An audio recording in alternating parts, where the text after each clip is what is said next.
अभी जो घटना कैलकाटा में घटी वो कैसी घटना थी, कैसे इंसान कर आज कर्म कर रहा है, कितना बुरा कर्म कर रहा है, सभी सुन रहे हैं। पहले भी निर्भया की घटना घट चुकी है, आज ये दूसरी घटना घटी, कितना खराब ये हो रहा है समाज में। फिर भी लोग नहीं समझ रहे कि समाज में परिवर्तन कहाँ से आएगा, सजा देने से परिवर्तन नहीं आएगा। समझते हैं कि आप पुलिस में आप सभी इस बात को अच्छी तरह समझ सकते हैं, लॉ एंड ऑर्डर को संभालते संभालते पुलिस भी परेशान हो जाती है, पर सच्चा गीता का ज्ञान यहाँ मुरली के द्वारा दी जाती है, जिसके लिए कि हम डेली हम लोग जाते हैं सेंटर। क्यों दौड़ दौड़ के जाते हैं, कितने लोग आना चाहेंगे, क्योंकि इस ज्ञान आपको, परमात्मा का ज्ञान आपको इसी संस्था से मिलेगा। पर आप ये आज समझिए कि बहुत जरूरत है आज इस ज्ञान की, और यहाँ ईश्वर का ज्ञान दे रही बात जल्दी से समझ में नहीं आती है कि यहाँ ईश्वर गीता का ज्ञान दे रहा है। तो कुछ समझिए कि बार बार ये बातें आती, विनाश नजदीक है। कैसा विनाश? कुछ लोग हंस पड़ते हैं, क्या विनाश की बातें करते हो? जो बाहर अभी दौर समय अभी चल रहा है, देख रहे हैं ना बाहर के देशों में क्या हो रहा है। बस परमाणु बम फटने भर की देर है, बहुत कुछ बदल जाएगा। अब मैडम कमांडेंट से मैं रिक्वेस्ट करूंगा कि आप भी शुभकामनाएं दीजिए इस मौके पर। जब से सर यहाँ पे आए हैं, ये तीसरी बार रक्षाबंधन का कार्यक्रम हो रहा है। कितने ऐसे लोग यहाँ बैठे हैं जो पहले भी अटेंड किए हैं, कोई हाथ खड़ा करेंगे? कितने लोग हैं? बहुत कम लोग हैं, बाकी सब नए हैं। मतलब 3 बार हो चुका, तो आप लोग पहले अटेंड किए हुए हैं कि बिल्कुल कभी नहीं अटेंड किया है? तो बहुत कम संख्या दिख रही है। पहले जो अटेंड किया है वो हाथ उठाओ, पहले अटेंड कर चुके हैं जो डाउन, जो फर्स्ट टाइम कर रहे हैं अटेंड, फर्स्ट टाइम हाथ उठाइए। अच्छा, फर्स्ट टाइम वाले ज्यादा हैं। अच्छा, डाउन करिए। जो पहले भी कर चुके हैं यहाँ अटेंड, उसको हाथ उठाओ। अच्छा, डाउन। ठीक है, ठीक है। वो कंपनी चेंज होती है ना, देखिए कंपनी चेंज होती है। मेरा पूछने का मकसद ये था कि हम लोगों ने कई बार कार्यक्रम, जैसे दीदी को बुला करके कई बार दीदी यहाँ पर आई, कई कार्यक्रम हुए यहाँ पे, तो कितने लोग ने ब्रह्मा कुमारी संस्था से अच्छा सही परिचय मिला या नहीं मिला? कितने लोग मतलब समझे इस संस्था को? वो हाथ खड़ा करेंगे। बहुत इस संस्था का अभी भी दीदी बता रही थी, तो इस संस्था का परिचय आप लोग को सही से समझ में आया? आपको क्या लगता है? बहुत से लोग ये बोलते हैं कि बहुत सारी संस्था है, वैसे ये भी ठीक है, पर मैं ये बोलना चाहती हूँ क्योंकि बार बार मेरा मन होता है कि आप लोग ठीक से समझे इस बात को कि आज दीदी ने कितनी बातें भी बताई कि हमारा आध्यात्मिक होने का क्या मतलब है। हमारी पर पोजीशन, जैसे कि हम जीवन में एक मकसद रखते, पढ़ लिख करके ये बनना है, परिवार की जीविका चलानी है, अच्छे जॉब लेने हैं, वो है एक जीवन के लिए, लेकिन हम मनुष्य का हमारा क्या मकसद है जीवन का, ये समझना ही आध्यात्मिक है, आध्यात्मिक होना है। हमारे जीवन का क्या मकसद है? ये चीजें तो एक जन्म के लिए होती है, लेकिन हमारा मन से हमारा व्यवहार, कैसी हमारी स्थिति होनी चाहिए, कैसे हमारे कर्म होने चाहिए। क्योंकि आज बार बार मैं समाज परिवर्तन की बात मैं भी करती हूँ, क्योंकि मेरे मन में बार बार यही बातें आती है और इसी की डिमांड है कि समाज में जो अपराध हो रहे हैं, मैं फिर से रिपीट करती हूँ, अभी इतनी बड़ी घटना घटी तो किसका परिचायक था? समाज हमारा बीमार है या नहीं, ये मानते हैं आप सभी की नहीं, क्योंकि आप सबके द्वारा ये लॉ एंड ऑर्डर मेंटेन किए जाते हैं। तो समाज में आज भी आपराधिक घटनाएं कितनी खराब घट रही है, इसको एक्सेप्ट करते हैं? तो जरूरत है कि नहीं आज आध्यात्मिक ये ज्ञान को समझने की, इसकी बात को समझते हैं? तो कितने लोग आगे आएंगे इस संस्था से जुड़ने के लिए? मन से बोलिए, हाथ खड़ा करके बताइए कितने लोग आना चाहेंगे, क्योंकि इस ज्ञान आपको, परमात्मा का ज्ञान आपको इसी संस्था से मिलेगा, सही ज्ञान यहीं से मिलेगा। हाँ, क्योंकि सभी यही सोचते हैं कि ठीक है, सुन लिया, अच्छी बातें नहीं। मेरे देखिए बहुत लंबे टाइम हमने भी यहाँ गुजारा है और कई कार्यक्रम करने का मेरे पीछे मकसद यही होता है मैंने तो कई कार्यक्रम में देखा कि लोग आते ही नहीं है, बहुत कम। आज तो चलो रक्षाबंधन का कार्यक्रम है, सरकार आदेश से आप सब यहाँ मौजूद है, लेकिन अगर ऐसे कार्यक्रम रखा जाए तो बहुत कम लोग अटेंड करने के इच्छुक होते हैं। पर आप ये आज समझिए कि बहुत जरूरत है आज इस ज्ञान की, और यहाँ ईश्वर का ज्ञान दे रही बात जल्दी से समझ में नहीं आती है कि यहाँ ईश्वर गीता का ज्ञान दे रहा है। आप सब पूजा पाठ सब कुछ कर रहे हो, सभी करते हैं, डेली का डेली सब कुछ करते हैं, लेकिन फिर सोचते हैं कि नहीं ये बस ऐसे ही है, जबकि सच्चा गीता का ज्ञान यही मिल दिया जा रहा है। और यहाँ ये भी बताया गया शिवरात्रि के कार्यक्रम से कि परमात्मा देवता में क्या फर्क है, कौन है हमारा ईश्वर, ये भी कई बार आके दीदियों ने आप सबके सामने ये बातें रखी। कितने लोगों ने इस बात को समझाया है। हमारा ये मकसद है कार्यक्रम कराने के पीछे। अगर बार बार बस सुन रहे हैं फिर इस कान से निकाल दे रहे हैं तो फिर कार्यक्रम कराने का मकसद फिर हमारा सफल नहीं होता है। बात समझ रहे हैं आप?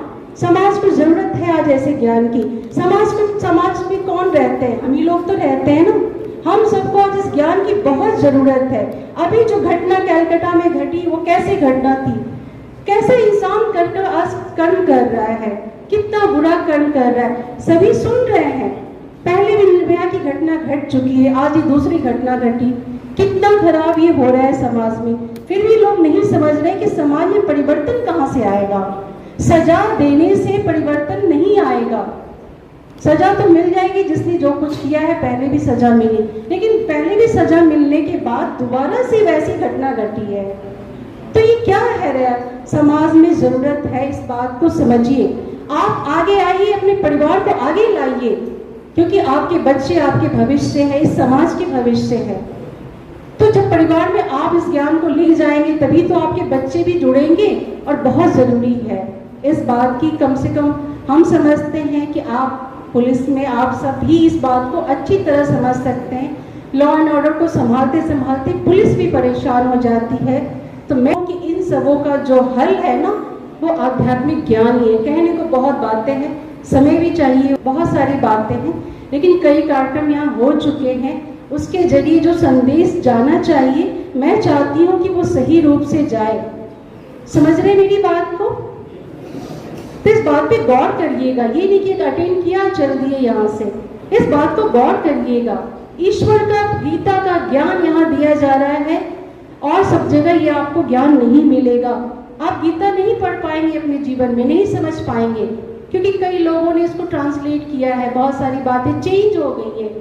पर सच्चा गीता का ज्ञान यहाँ मुरली के द्वारा दी जाती है, जिसके लिए कि हम डेली हम लोग जाते हैं सेंटर।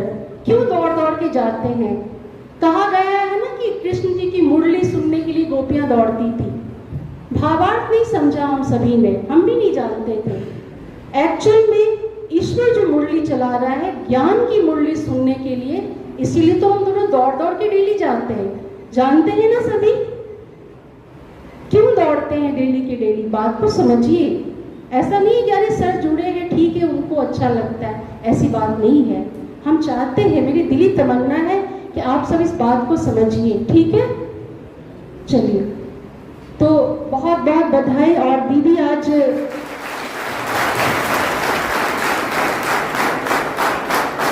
दीदी जो राखी लेकर के आई हैं सभी यहाँ पर, परमात्मा प्यार का ये बंधन है ना, कि कहते रक्षा सूत्र इसका नाम है, लेकिन इसको लगाने के बाद परमात्मा के प्यार में बंधना है।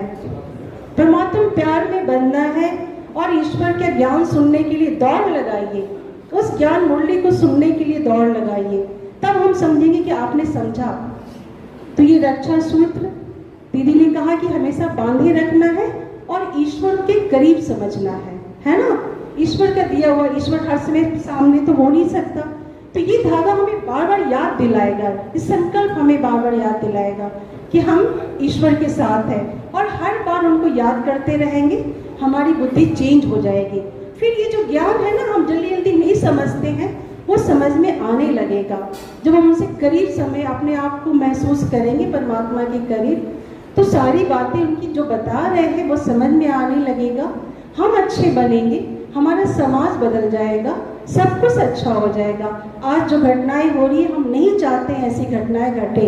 हमारी बेटियां हैं, हमारे ही परिवार के लोग हैं। आज हमारे किसी परिवार की तो घटी है ना, उस परिवार की क्या हालत है। खुदा न करे किसी और घर का, मतलब किसी और परिवार से ऐसी चीजें उसके संग ऐसा इतना बुरा हो जाए। कहने का अर्थ है कि सब लोग सुरक्षित हो। एक के साथ घटी तो क्या हुआ, पर ऐसी घटनाएं समाज में होनी नहीं चाहिए, क्योंकि हमारे समाज का वातावरण बदला हुआ है और इसको परिवर्तन कौन करेगा? हम सब मिलकर करेंगे। हमारे सोचे हुए शब्द वो परिवर्तन करेंगे, वायुमंडल तैयार करेंगे।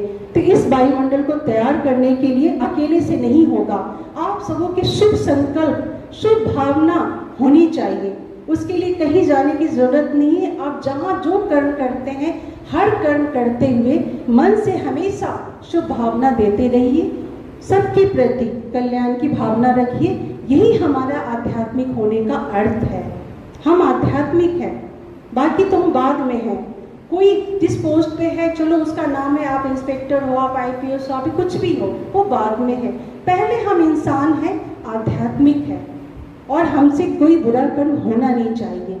ये वातावरण बनाना है, हम बुरे नहीं है कह रहे हैं। कुछ एलिमेंट तो है ना समाज में, उस एलिमेंट को हटाने के लिए, क्योंकि समाज स्वस्थ तब तक नहीं कहलाएगा। अगर हमारा एक अंग बीमार पड़ता है तो हम स्वस्थ कहलाते हैं कि नहीं, अस्वस्थ है हम, एक अंग हमारा दुख रहा है तो हम कहते हैं हम अस्वस्थ है। समाज के कुछ एलिमेंट जो ऐसे हैं, जो क्रिमिनल माइंड के हैं, उसकी वजह से हम जिस समाज में रहते हैं, हम भले अच्छे हैं लेकिन वो समाज स्वस्थ नहीं कहलाएगा। राइट? तो समाज को स्वस्थ करना है, क्योंकि उसी समाज में हमें सांस लेना है। तो समाज को स्वस्थ करना है। जैसे कहते हैं कि ऑक्सीजन का अच्छा फ्रेश ऑक्सीजन चाहिए तो पेड़ लगाओ, है ना? वैसे ही समाज का वातावरण बहुत अच्छा और लोगों के बुरे माइंड ना हो ऐसे, तो उसके लिए भी हमेशा शुभ भावना, शुभ कामना, कल्याण की भावना ये रखनी होगी, लानी होगी। सब लोग लाएंगे, वातावरण बदलेगा, फिर ऐसी घटनाएं बंद हो जाएंगी और हमारा समाज एक अच्छा समय आ जाएगा। जो बुरा समय अभी चल रहा है, दीदी ने बहुत सारी बातें आपको बताई, विनाश नजदीक है। इन बातों को समझिए कि बार बार ये बातें आती, विनाश नजदीक है। कैसा विनाश? कुछ लोग हंस पड़ते हैं, क्या विनाश की बातें करते हो? जो बाहर अभी जो समय अभी चल रहा है, देख रहे हैं ना बाहर के देशों में क्या हो रहा है। बस परमाणु बम फटने भर की देर है, बहुत कुछ बदल जाएगा। तो समय बदल रहा है, इस बात को भी समझिए, समय की नज़ाकत को समझिए। बहुत नाजुक समय चल रहा है, कहीं भी कुछ अच्छा नजर नहीं आ रहा है, ठीक है ना? तो आप सब जितनी शक्ति अभी यहाँ पर बैठे हैं, सभी एक एक शक्ति मिल जाए तो बहुत बड़ी शक्ति डेवलप हो जाएगी, समाज में परिवर्तन आ जाएगा। तो मैं यही कामना करती हूँ, आज ये परमात्मा प्यार का बंधन में आप बंध जाएं, अपने आप को परिवर्तन कर डालिए। आज के कार्यक्रम के बाद जो जैसे है वैसे है, लेकिन अब इंसान के अंदर जब बदलाव आता है ना, खुद में बहुत ताजगी, बहुत एनर्जी महसूस होती है। उस एनर्जी को लाइए, देखना सब कुछ अच्छा हो जाएगा। ओम शांति। Thank you.